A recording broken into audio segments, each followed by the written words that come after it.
Carlos Antônio Alves da Silva, Carlos Henrique dos Santos, Francisco de Paula Silva, Guilherme Henrique de Ávila, José Francisco Abrão Miziara, Leandro Aparecido da Silva Anastácio, Luiz Humberto de Campos Sarte, Milton Ferreira Neves, Munir Jorge Dyer, Olímpio Jorge Nabem, Otávio Alves Garcia, Paulo Henrique Correia, Presente.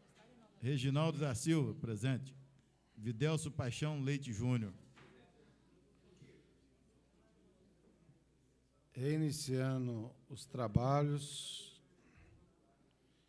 eu quero me referir ao artigo 197, parágrafo 2º do Regimento Interno.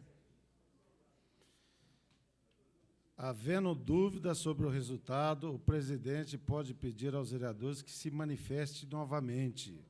Não cabe a retirada, no caso aí da emenda. Então, nós temos que proceder à votação novamente, porque houve dúvida por parte da presidência.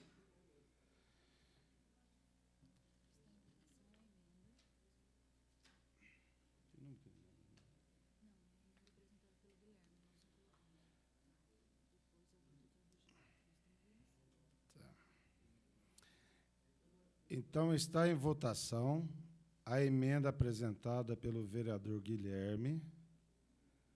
Os favoráveis permaneçam como estão, os contrários se manifestem.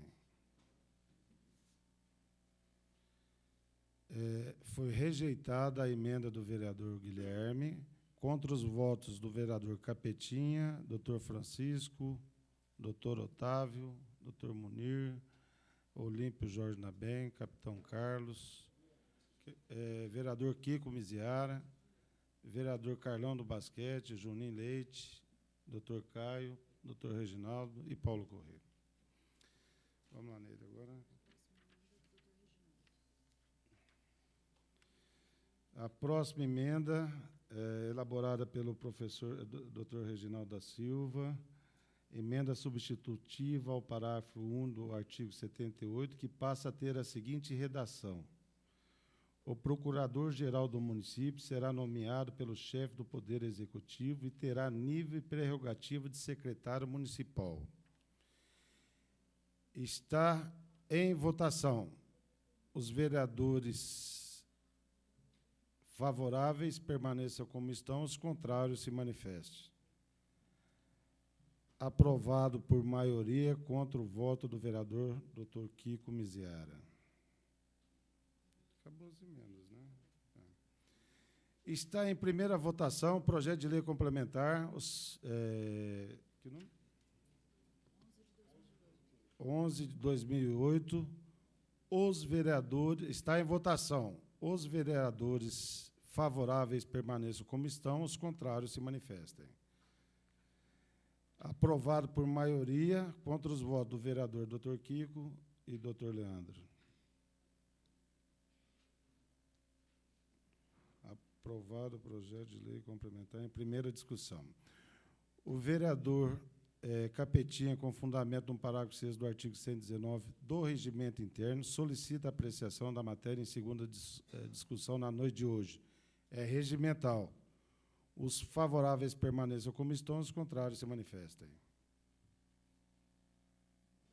Aprovado de forma unânime. Está em segunda discussão. Não havendo oradores, está em segunda votação. Os favoráveis permaneçam como estão, os contrários se manifestem.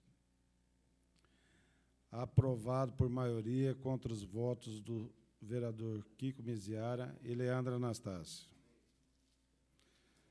Aprovado por maioria o projeto de lei complementar em segunda discussão e votação, já com as emendas acopladas.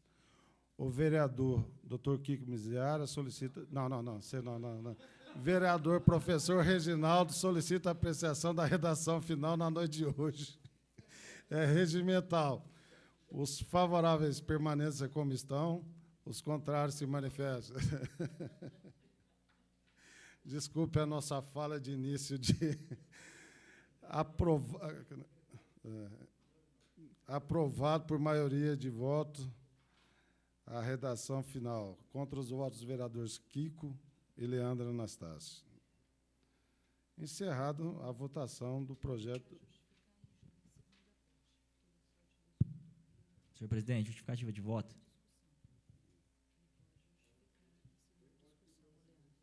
Vereador Leandro, quem que está solicitando? Pois não.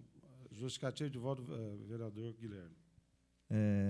Senhor presidente, eu acho que a rejeição dessa emenda que eu fiz em relação ao artigo 140,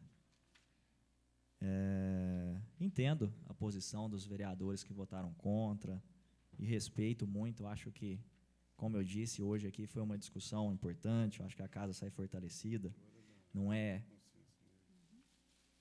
porque pequenas coisas que foram mudadas ao longo da sessão que deve se perder o respeito e a capacidade de diálogo.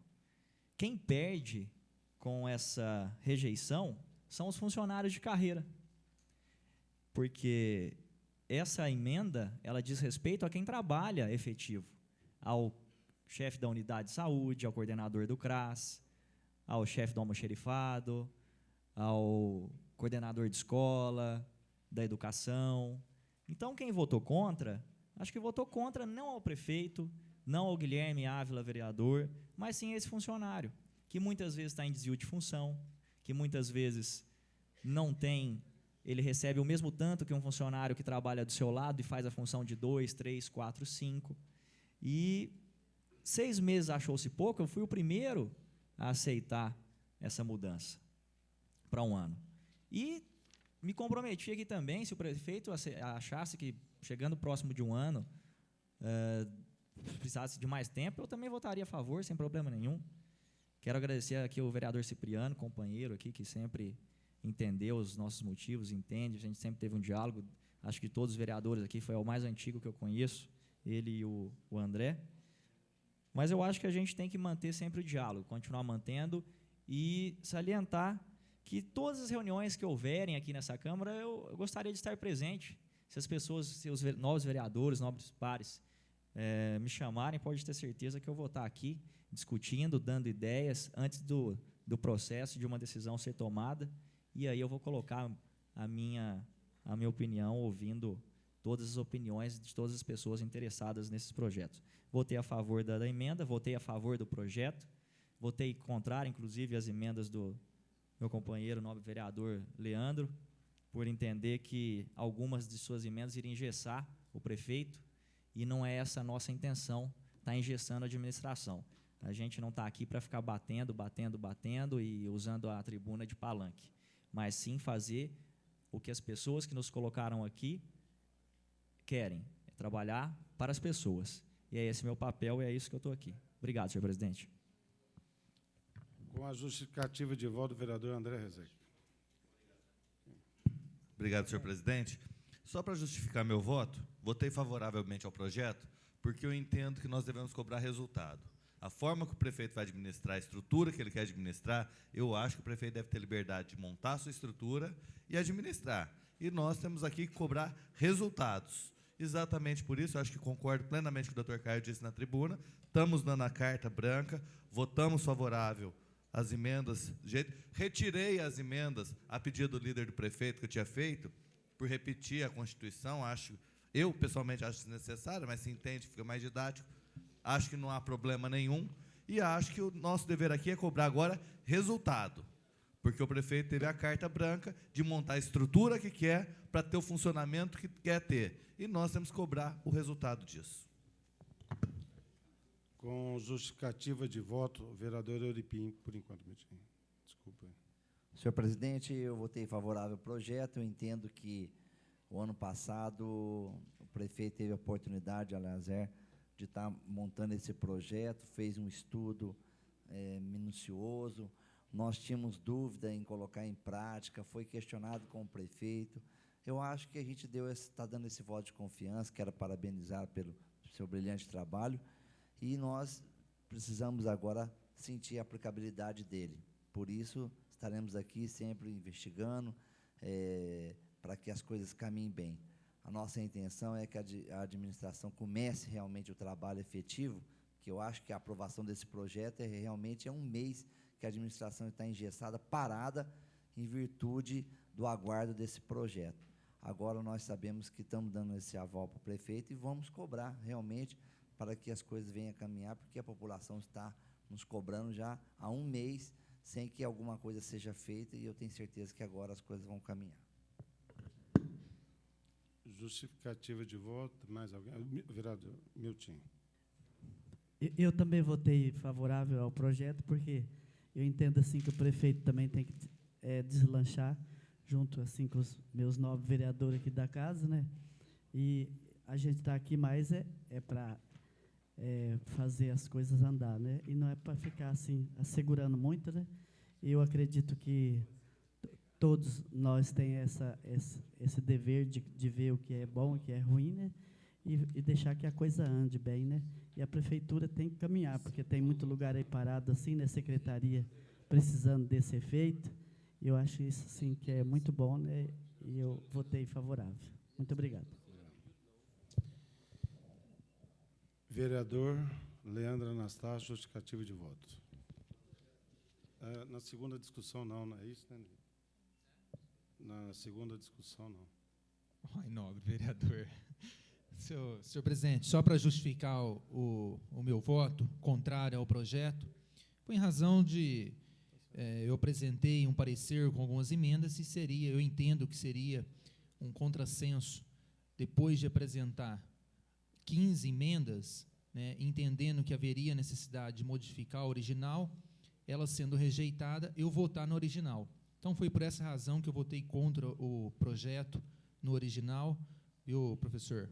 Porque houve a rejeição do parecer com as emendas, respeito a posição de todos os vereadores da casa, e foi por isso que nós optamos pela votação contrária. Com justificativa de voto, vereador Cipriano.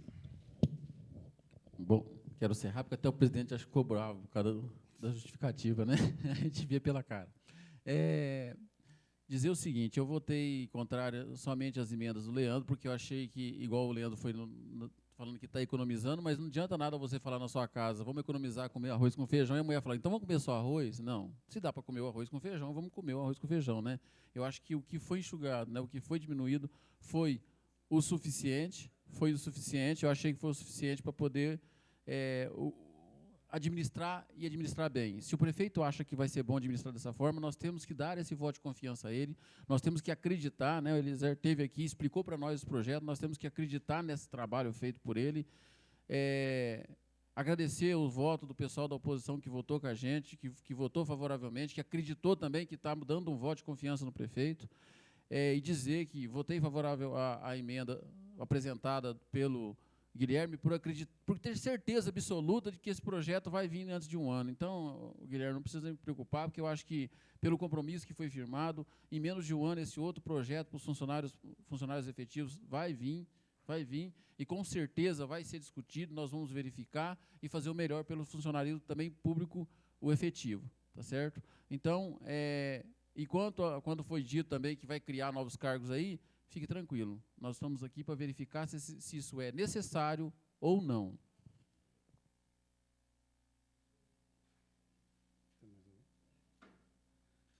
Só fazer uma ressalva, vereador Cipriano, a minha cara é essa. Todos os vereadores têm direito à justificativa de voto, pode ter certeza. E a Câmara deu uma demonstração, um projeto polêmico de 144 artigos, todos se empenharam, todos estavam cientes daquilo que estava sendo apresentado. Então, nós demos uma demonstração, esse projeto, se não me engano, chegou dia 8 ou dia 10, fizemos um debate aqui, um bate-papo, uma palestra. Ele não foi aprovado no dia 19 por alguma circunstância, que não foi só do vereador Leandro, foi do vereador Juninho Leite, que é o líder do prefeito. Mas hoje aí foi aprovado, e o papel da Câmara foi esse, está analisando, está dando sugestões e corrigindo algumas falhas que tiver no projeto. Dando seguimento à ordem do dia, projeto de lei 134/2008, de autoria do vereador Paulo Henrique Correia e outros, que institui feriado municipal comemorativo ao Dia da Consciência Negra. Altera dispositivo da Lei 1140, de 18 de abril de 1967, e dá outras providências correlatas. Quórum necessário para aprovação, maioria simples. A maioria do pessoal que esteja presente na sessão. Está com vista ao vereador José Francisco Abrão Miziara. O vereador José Francisco Kiko Miziara não apresentou parecer por escrito, mas irá se manifestar verbalmente. Pela tramitação. Para conhecimento dos senhores vereadores, das comissões permanentes elaboraram pareceres pela tramitação. O vereador Dr. Francisco solicita a dispensa da leitura dos pareceres. É regimental. Os favoráveis permanecem como estão, os contrários se manifestam. Aprovado de forma unânime. Está em primeira discussão. Não.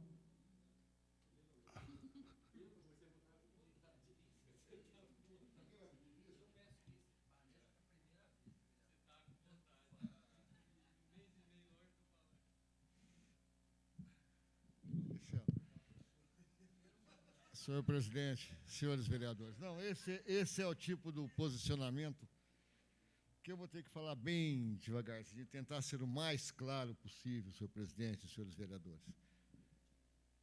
Mas a primeira pergunta que me vem com relação a esse projeto e com relação à criação do Dia da Consciência Negra é: por que tratar o negro de forma tão diferente? Por que dar ao negro uma dimensão que, evidentemente, pode falar o que quiser, quem quiser, é preconceituosa, é uma atitude de colocar o negro numa condição de inferioridade diante das outras raças. E eu não concordo com isso por razão nenhuma. Eu acho que o negro é exatamente igual a qualquer um de nós. E se criasse um dia da consciência humana, aí eu até concordaria. Se homenageasse o ser humano, e não deveria ser um dia, poderia ser um dia, assim, numa situação meramente formal, para se criar uma data. Mas eu acho que o ser humano, hoje, mais do que nunca, ele é espizinhado, humilhado, desvalorizado, pisoteado, e isso vai continuar a cada vez pior. Por que o negro?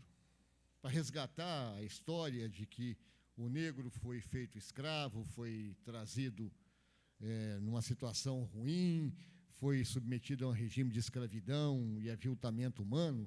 Foi mesmo. Mas começam as críticas, e eu gostaria muito que os senhores me entendessem. Quem trouxe o negro para o Brasil foi o português.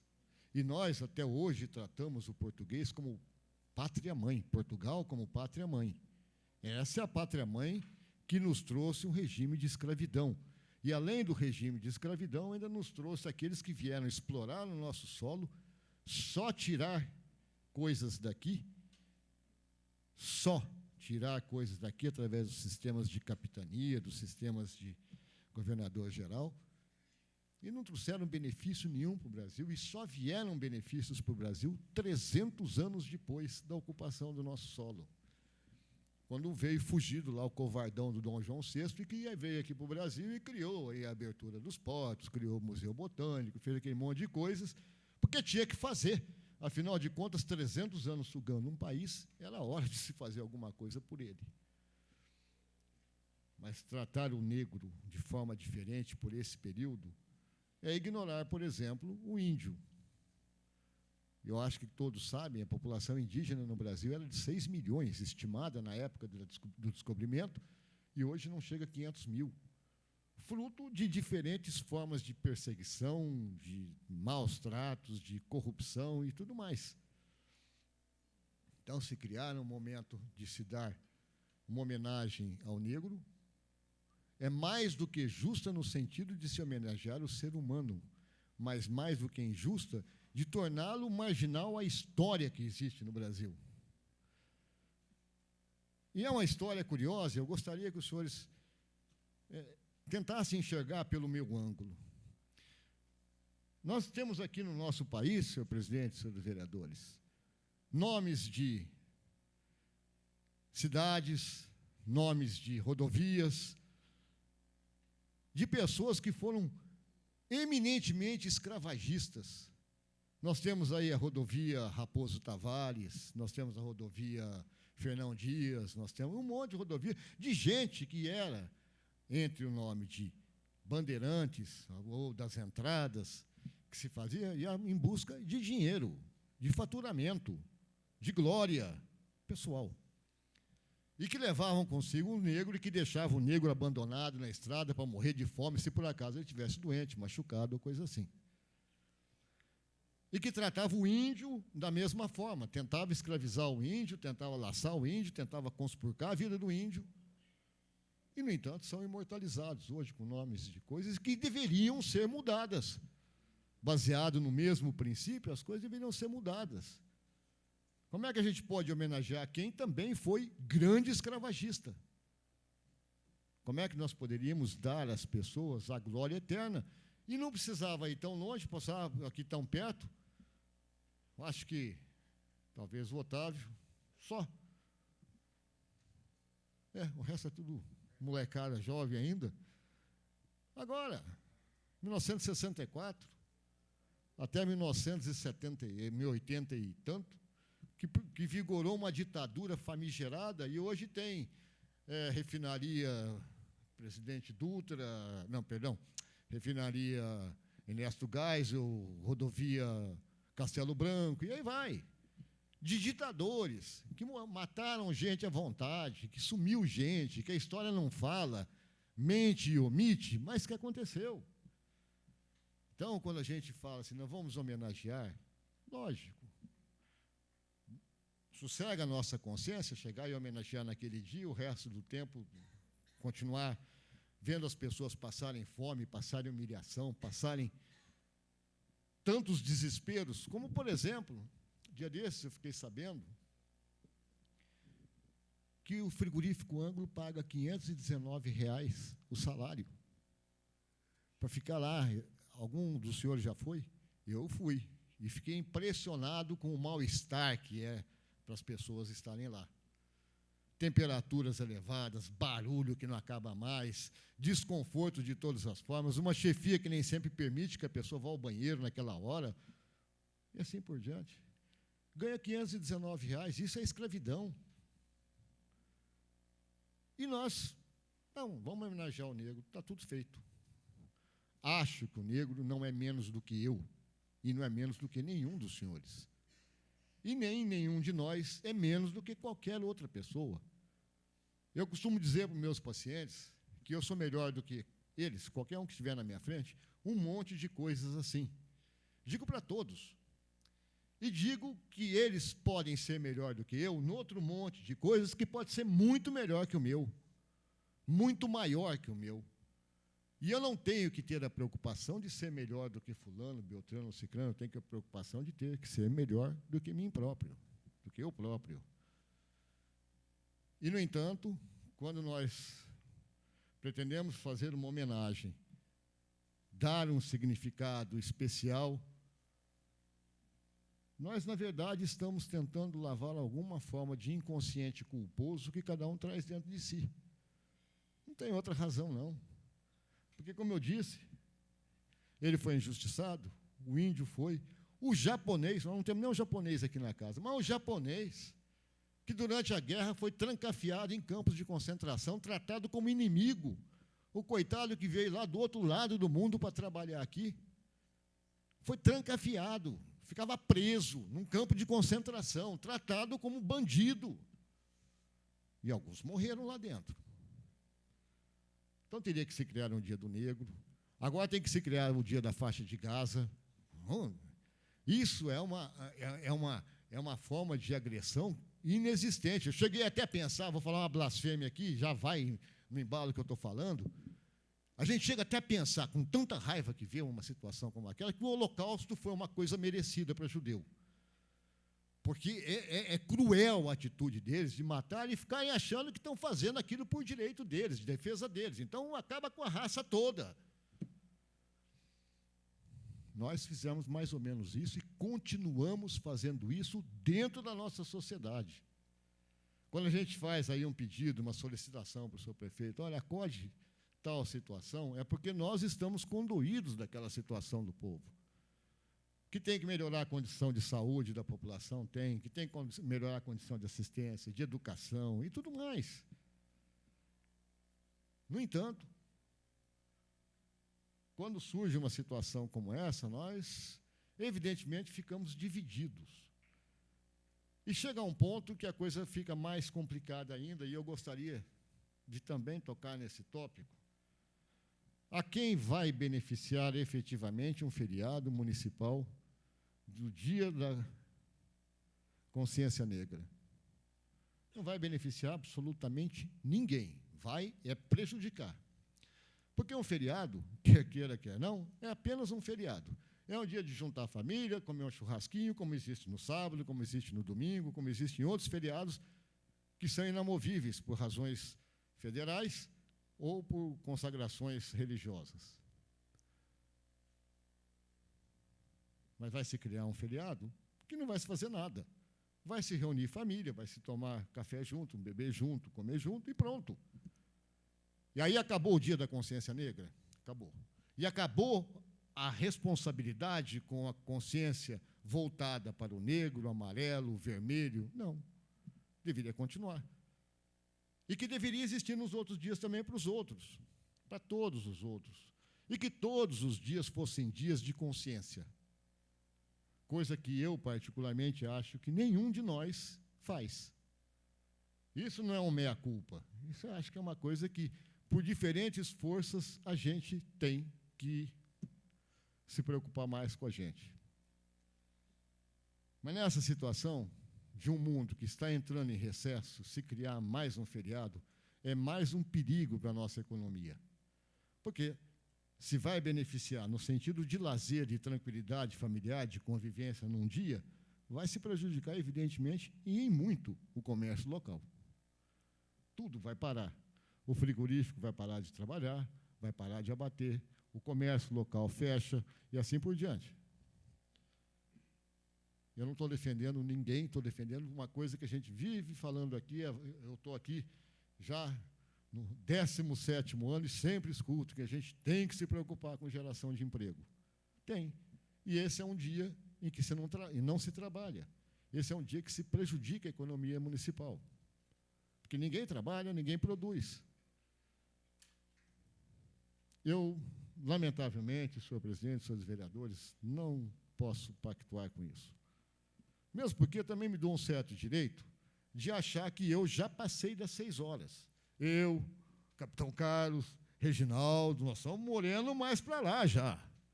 Então, eu teria até mais um pouquinho de arbítrio para falar sobre isso.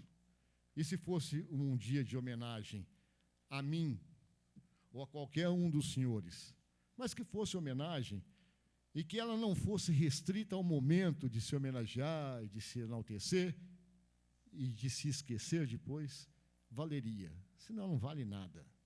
No meu entendimento, senhor presidente, não vale nada. E é isso que eu mais clamo. Não adianta a gente falar que aquele dia nós consagramos para o negro, aquele dia para o índio, aquele dia para o amarelo, e o resto do tempo a gente passa por eles como se eles simplesmente não existissem. E é o que, hipocritamente, nossa sociedade costumeiramente faz, infelizmente.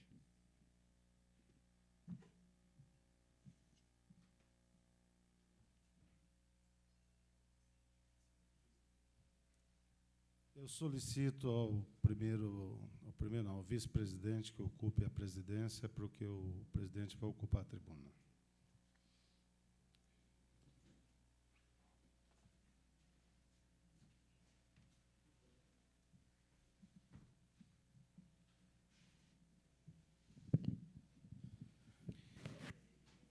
Senhor presidente, doutor Caio, senhores vereadores, imprensa, funcionários, pessoas que ainda nos acompanham aqui na galeria,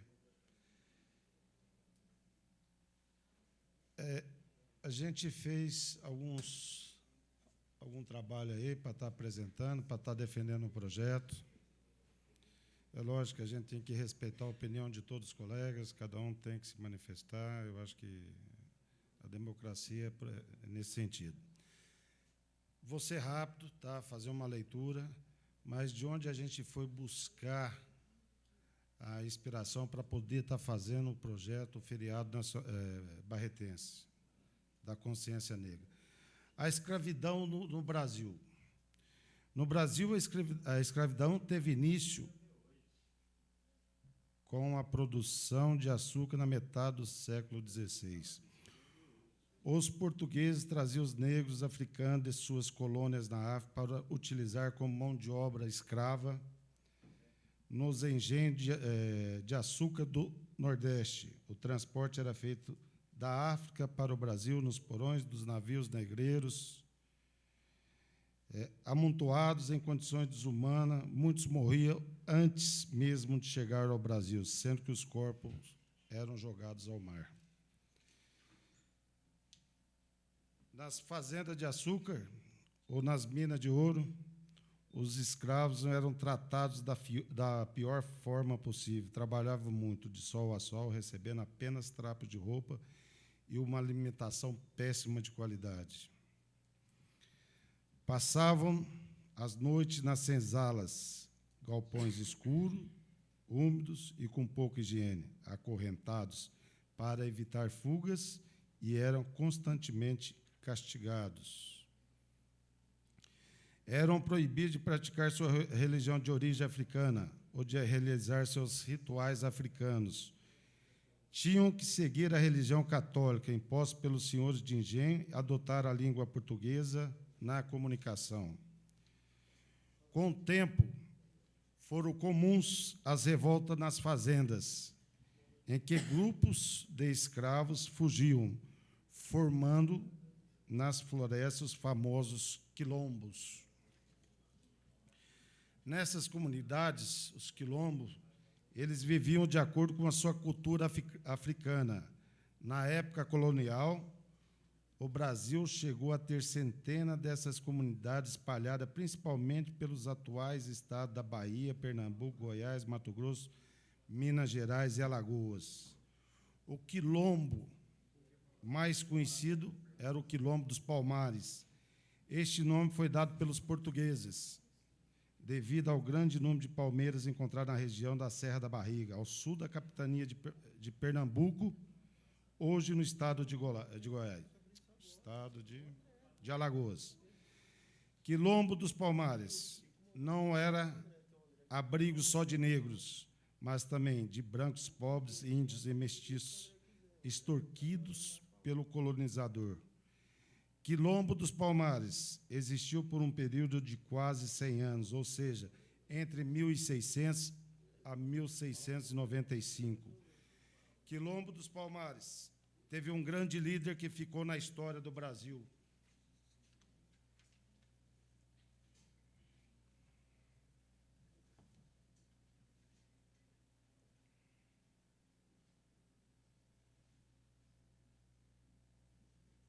Vamos lá, Carlos.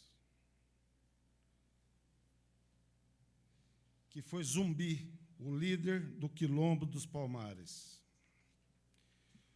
Zumbi foi um grande líder do Quilombo dos Palmares, respeitado herói da resistência anti-escravagista. Zumbi nasceu no ano de 1655, no estado de Alagoas, sendo descendente de guerreiros angolanos. Embora tenha nascido livre, foi capturado por soldados quando tinha 7 anos de idade e entregue ao padre Antônio Melo.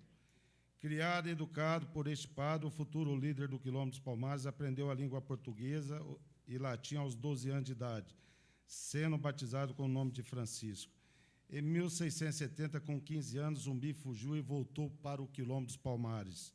No ano de 1675, o Quilombo, atacado por portugueses, Zumbi ajuda na defesa e destaca-se como um grande guerreiro. Após uma batalha sangrenta, os soldados portugueses são obrigados a retirar-se para a cidade do Recife, Na época, o líder do Quilombo dos Palmares era Ganga Zumba, tio de Zumbi.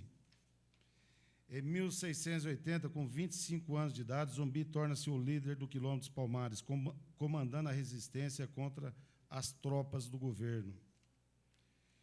Durante o governo de Zumbi, a comunidade cresce e chega numa população de aproximadamente 30 mil habitantes, que eram negros refugiados das usinas e demais localidades lá. E se fortalece, obtendo grandes vitórias, várias vitórias contra soldados portugueses.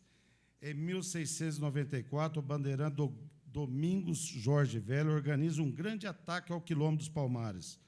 Após uma intensa batalha, Quilombo dos Palmares é totalmente destruída. Ferido, Zumbi consegue fugir, porém, traído por um antigo companheiro e entregue às tropas do bandeirante. Aos 40 anos de idade, Zumbi foi decolado e seu corpo exibido em praça pública para semear o medo entre os escravos e impedir novas revoltas e fugas.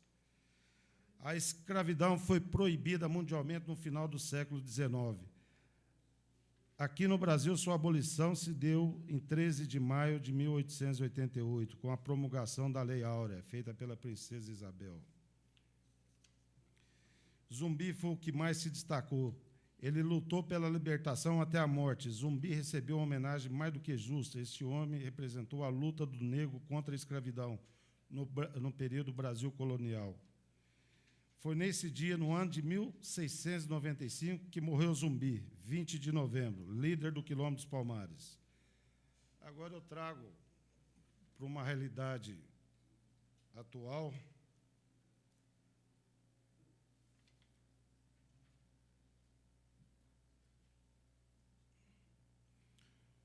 O Brasil é um país que quase metade da população é negra, ou seja, 49,5%, segundo o censo do IBGE.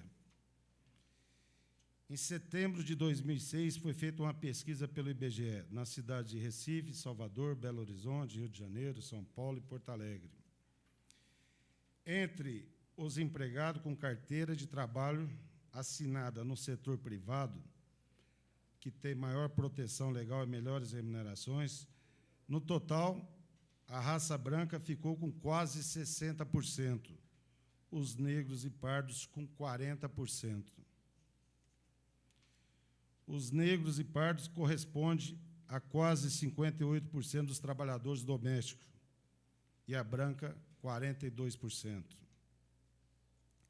Em relação aos rendimentos, destacou-se que os negros e pardos recebiam, em média, R$ 660.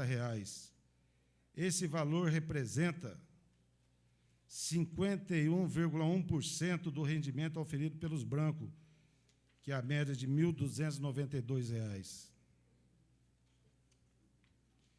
Essa desigualdade no rendimento médio entre negros, pardos e brancos persistiu, mesmo nas comparações dentro do mesmo grupamento de atividade ou da posição na ocupação ou de faixa de escolaridade.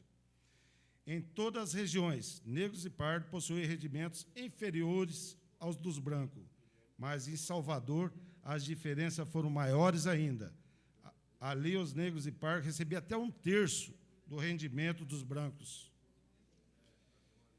Então, agora ali nós temos uma faixa, como está pequena ali, eu vou citar um exemplo. Em Recife, a média de salário do negro é R$ 540, a da raça branca, R$ 1.046. Como eu citei em Salvador, lá a renda da raça branca, R$ 1.749, do negro e pardo, R$ 644, e assim por diversos estados, capitais brasileiras. E aí eu pergunto, que igualdade racial é essa? Que igualdade racial é essa? Em Barretos, só a título de informação, nós temos 103 mil habitantes, 76 mil é de cor branca e 26 mil é de cor pardo e negro. Segundo o site da Globo, o Dia da Consciência Negra foi instituído em 700 cidades brasileiras. Não é a Câmara Municipal de Barretos que está inventando um feriado. Nós temos aí cidades como São Paulo, Ribeirão Preto, Olímpia, Guaíra, sei lá, são várias, inúmeras cidades brasileiras que estão comemorando o Dia da Consciência Negra.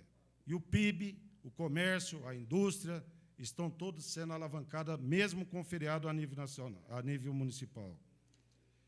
Segundo outro site de economia, uol.com.br, os estados de Mato Grosso, Alagoas e Rio de Janeiro decretaram, o Estado decretou feriado estadual do Dia da Consciência Negra.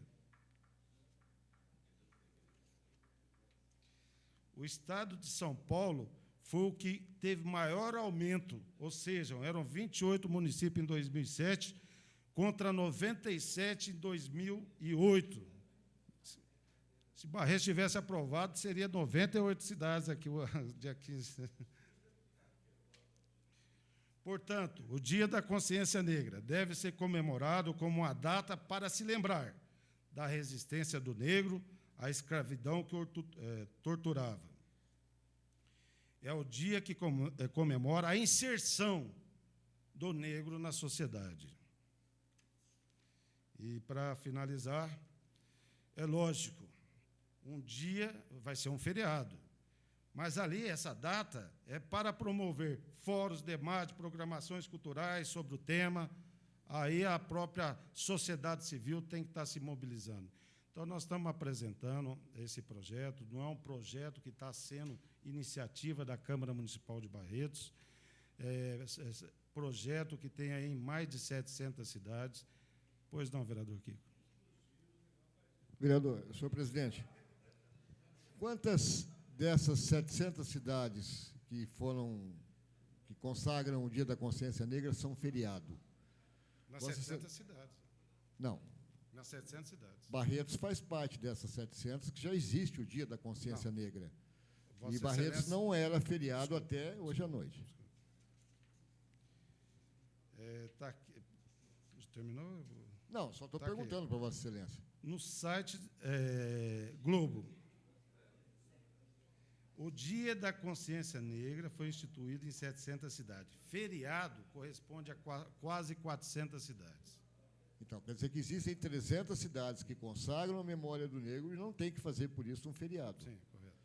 Então, por que tem que ser o feriado? E outra coisa que eu indago a Vossa Excelência. Vossa Excelência disse que nesse dia serão realizados fóruns, debates e coisas semelhantes. Vamos aguardar para ver se isso vai realmente acontecer. O que pode acontecer, que eu acho, é que vai acontecer e muito, né, é festividade. E festividade não deve ser colocado como inserção do negro, porque eu acho que negro já está inserido. Eu acho que certas regras e normas é que realmente excluem o negro. E, inclusive, como eu disse, projetos como esse. A gente está criando aquele dia, ó, esse dia é de vocês. Comemora, fazemos festa, nos devotamos a vocês. O resto, amém. E vou lembrar uma coisa que eu não falei da tribuna, senhor presidente. Existe hoje negros de raça branca, negros de raça amarela, negros de qualquer raça, que continuam inseridos dentro daquele processo lá do quilombo. Entendeu? Continuam inseridos dentro do processo do quilombo. Basta ver como são as condições de subsistência das famílias, basta ver como são as condições de assistência médica, de assistência escolar, e não precisa sair por esse Brasil afora, por esse Brasil pobre, não. Pode chegar no Brasil rico também e ver. Sim, com certeza.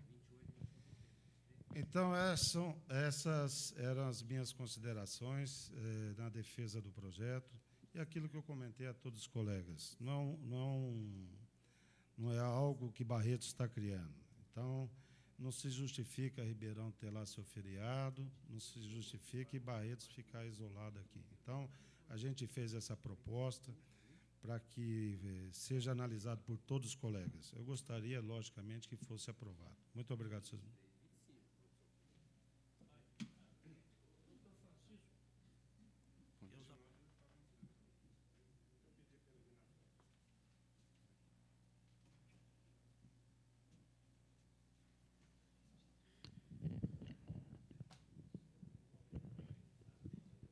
Senhor presidente, vereadores, imprensa, senhores presentes.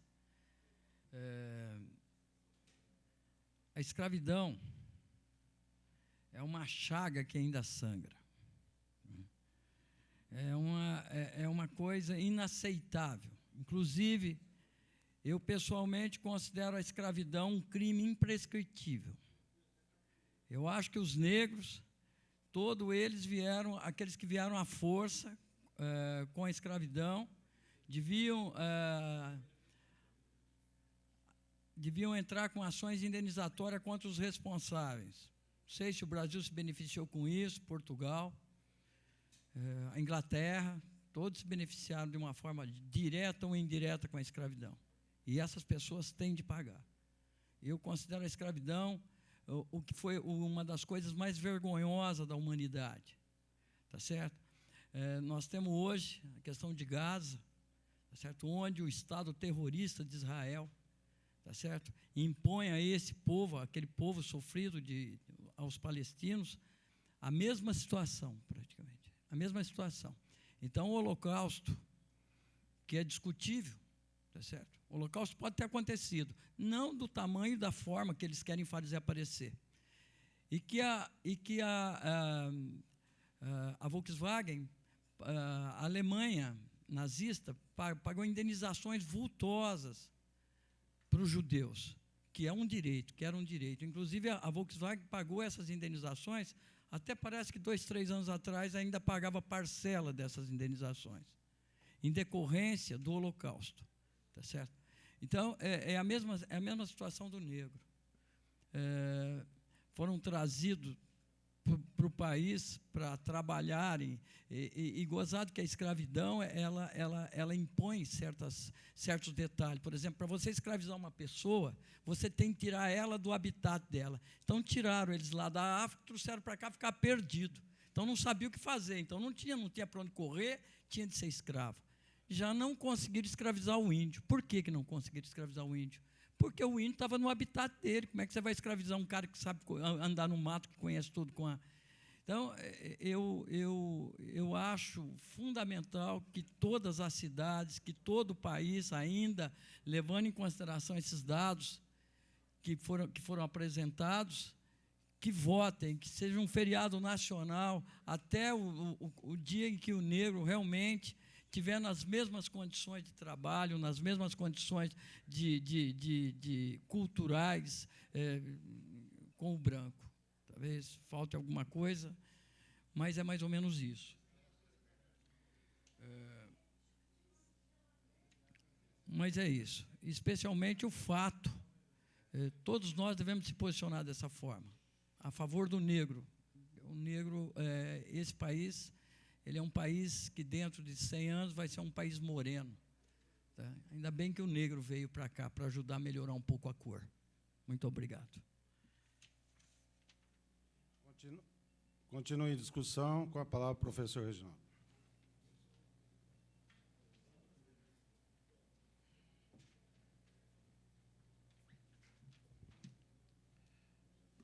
Senhor presidente, senhores vereadores, em primeiro lugar, eu não poderia deixar de vir a essa tribuna para cumprimentá-lo pela iniciativa de instituir esse dia tão importante para a história do Brasil, né? Quero endossar totalmente as palavras do Dr. Francisco e dizer que é importante que seja feriado, sim, porque, além de a escravidão ser uma chaga que ainda como disse o Dr. Francisco, sangra, né? A escravidão é uma dívida que talvez seja impagável pelo próprio Brasil. Tão violenta ela foi. Imagine que os portugueses chegavam na África e pegavam os negros, todo mundo sabe, o Paulo mostrou, o presidente mostrou, pegavam os negros de várias etnias lá da África, né? De várias raças lá dentro da África. Traziam todos aqui para o Brasil e aqui misturavam. Quer dizer, o negro era estranho, não só numa terra estranha, mas também entre eles.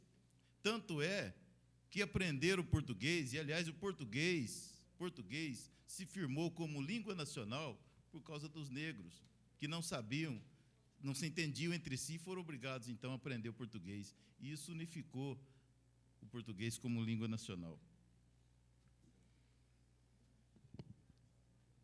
Além disso, as famílias que se formavam, não existia instituição família para os escravos, de modo que o dono podia muito bem vender o pai da família, que era tratado como reprodutor, como qualquer pessoa, né, dos seus filhos, sem qualquer consideração. A única coisa que importava era a questão da reprodução, da qualidade do negro. E o que mais dificultou a libertação dos escravos, por incrível que pareça, não foram questões ideológicas. Foi que o negro era um patrimônio que constava da contabilidade das empresas e das fazendas. Imagine o que é, de repente, tirar um patrimônio que era bastante valorizado, tendo em vista o desenvolvimento da agricultura do Brasil naquela época. Imagine, de repente, desaparecer aquele patrimônio, aquele valor patrimonial. Muitas empresas e fazendas entraram em falência por causa disso. Essa foi a grande questão, né, que dificultou a libertação até que se chegou a esse momento. Então, a dívida que o Brasil tem para com o negro, infelizmente, eu acho que o dinheiro não pode pagar, porque é de tão grande que ela é. E tão grande que o grande antropólogo Darcy Ribeiro, criador da Universidade de Brasília, grande senador, estudioso profundo das nossas raízes, num dos seus livros, que tem por nome exatamente O Povo Brasileiro, analisando a formação do povo brasileiro, ele lecionava que a única coisa nova nos últimos 500 anos, em termos antropológicos, que aconteceu na Terra, no mundo, foi a formação do povo brasileiro. Porque os outros povos, como os Estados Unidos, Austrália, Nova Zelândia, foram culturas transplantadas, né, da Inglaterra, que se transplantaram para a América do Norte, para a Austrália, etc. Mas o povo brasileiro não, o povo brasileiro é genuíno, é uma coisa original, nova, porque formada pela junção daquilo que eles chamam um caldeirão de cultura, cujos ingredientes eram os negros, os portugueses e os índios. Daí surgiu o povo brasileiro, coisa inédita nos últimos 500 anos no mundo, em termos antropológicos. E como é que o povo brasileiro trata um desses componentes, o negro? Como é que ele tem tratado?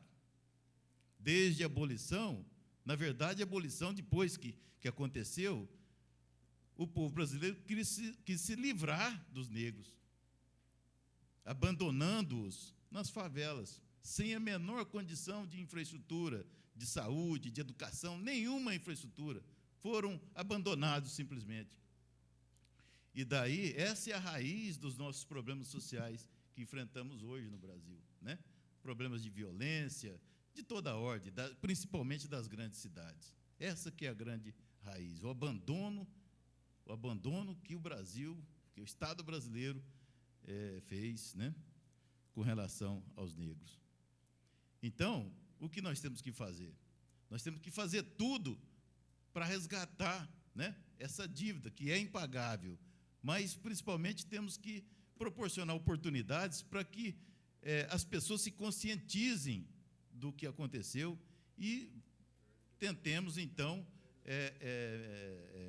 minimizar essa situação. E minimizar através de ações afirmativas mesmo, até que, como disse o doutor Francisco, até que essa população, que foi tão discriminada no passado, ela esteja nos mesmos patamares de oportunidades, porque acho que ninguém dá nada de graça para ninguém. Pois não. Obrigado, vereador.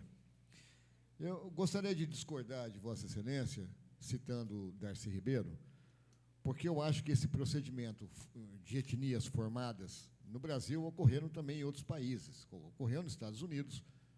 Houve uma mistura das mesmas raças, a branca com a amarela, com a negra e com a vermelha, dos índios americanos. Houve o mesmo procedimento de miscigenação que houve aqui no Brasil. A mesma coisa aconteceu no Peru, só não aconteceu na América Latina, na Argentina e no Chile. O resto aconteceu em todos. No Peru aconteceu, no Equador aconteceu, na Venezuela aconteceu. Na América Latina quase toda, que houve um procedimento de miscigenação do espanhol, do negro, que foi levado para todos esses lugares, e do índio morador de lá, fosse na região que fosse, existia um indígena, né, fosse lá no México a população asteca ou a população maia, ou fosse na América Central a mesma coisa, no Peru a população inca, os quichuas da Bolívia, assim por diante. Quer dizer, não houve um procedimento diferente na formação. Eu não acho que a etnia brasileira seja diferente dessas todas. Não acho que seja. Isso eu não vou concordar. Mas o que eu volto a enfatizar, e Vossa Excelência citou agora, o negro foi marginalizado. Não foi, não. Não foi só o negro que foi marginalizado, senhor vereador, foi todo mundo. A primeira forma de marginalização social que existe não é baseada na cor, é baseada na condição social. Quanto mais miserável, mais expurgado é.